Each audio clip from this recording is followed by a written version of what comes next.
Greetings, programs.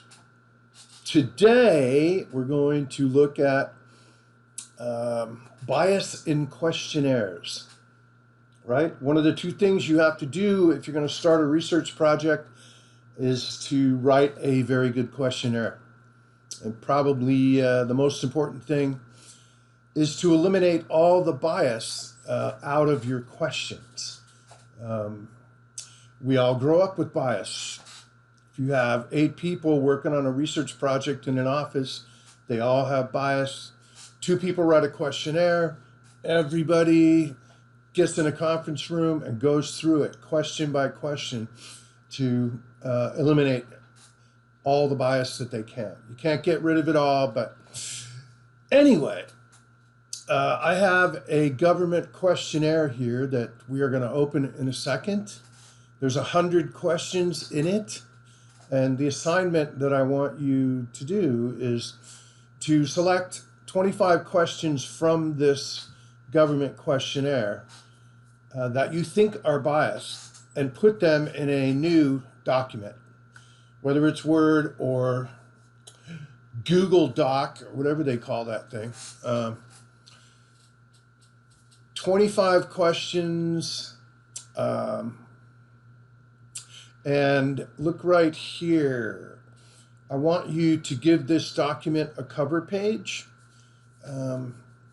Make it look professional. I want you to create a super cool research company name for your research company that you're turning this in with. Okay? So you're going to select 25 questions. If you think a question is biased, you're going to copy it and paste it into your new document. You're going to bold the segment of the question that contains bias, and then give a really brief explanation in parentheses of why you feel that question is biased. Okay? So let's open this sucker up. Bing! The GSS Government Questionnaire. And there it is. I mean, this is a real live questionnaire that was given when Barack Obama was president, given by CBS News and the New York Times. It's about President Obama and the Republicans in Congress. And then it says gun control in Syria, but there's questions about all kinds of stuff. I'm going to scroll up a little bit and make this one page. And you got to click down about 3 pages, and then you'll get to the first question. Okay, so let's look at this thing. Do you approve or disapprove of the way Barack Obama is handling his job as president? Do you think there's any bias in that question? If it was me, I would say no. They're just asking, do you like what he's doing or do you not like what he's doing? So for me, I would pass that question by. The next question. Do you feel things in this country are generally going in the right direction? Or do you feel things have pretty seriously gotten off on the wrong track?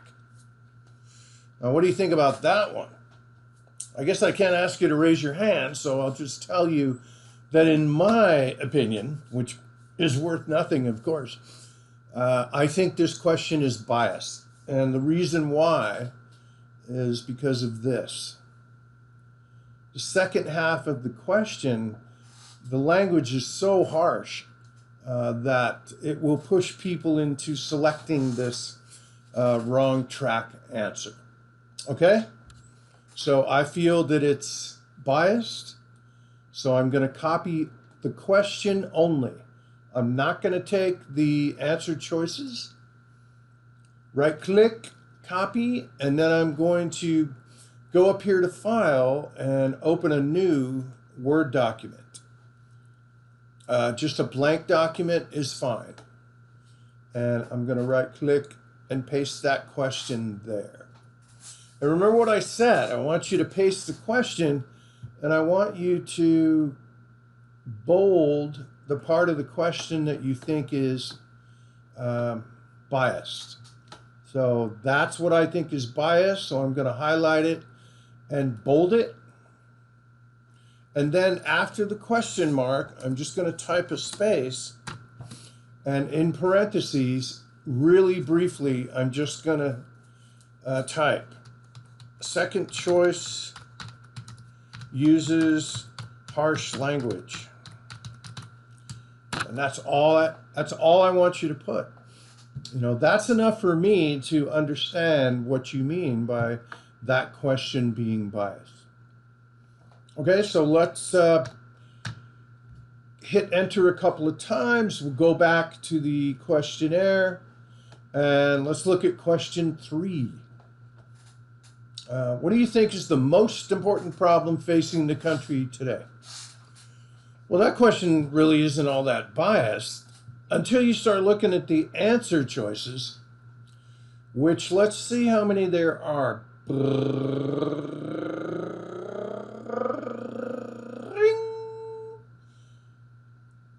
Almost 100 answers. And the way this question is phrased, they're asking you to only pick one, the most important problem. So in the first place, there's way too many answers for this question. In the second place, no human being is going to go past 10.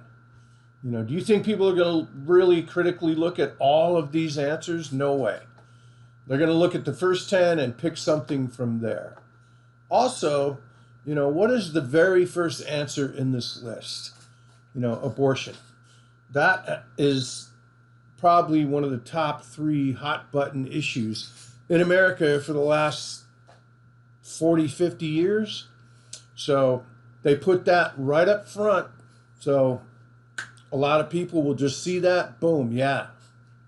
Okay, so there's 3 reasons why I think that, this question is biased. It doesn't really have anything to do with the question, but there's just, way too many answers. So I'm going to copy and paste it, and I'm going to highlight the most important problem and bold it. And then in parentheses, I'm just going to type too many answers to pick only one. That's my biggest beef with this question. Okay? Then I'm going to show you one more and I'll let you do your thing. Oh, yeah. Probably a really good idea when you open this new Word document, if you're using Word, to go to File and Save As. And, again, I'm going to save everything on my desktop. I do not recommend that you do that. You can do it temporarily, but if something happens to your computer, then you might lose it if you're not finished working on it. At any rate, I'm just going to call it bias in questionnaire and my last name. Good idea to put your last name on everything that you turn in. So I'm just click save and now it's saved. So I'm not going to be 18 questions into it and then lose it. So I'm going to show you one more thing here. Here's a few questions that ask kind of the same thing. Do you approve or disapprove of the way Barack Obama is handling and his foreign policy and the economy and terrorism and the federal budget deficit? But what's interesting is, here it says handling foreign policy. Well, I don't think that's biased. Handling the economy. I don't think that's biased. And then it says handling the threat of terrorism. Why don't they just say handling terrorism? Because they want this, the wording of this question to, connote fear. They want the question to strike fear in you. That's why they have, the threat of terrorism. So that in itself is, to me, makes it biased. So So I'm going to right click and copy that question and right click and paste it. And I'm just going to bold threat of terrorism.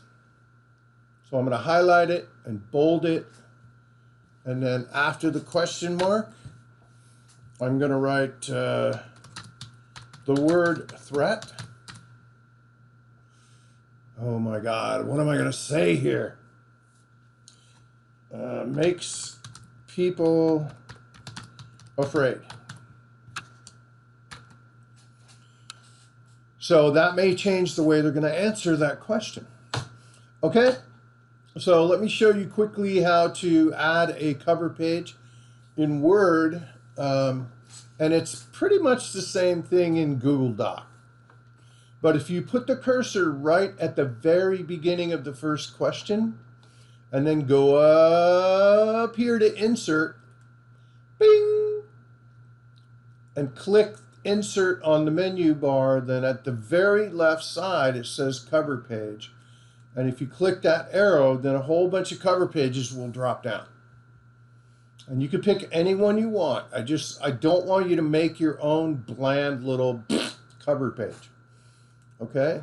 So whatever you pick is going to just position itself on the page and move your questions to the second page. And then it's just a matter of changing this information.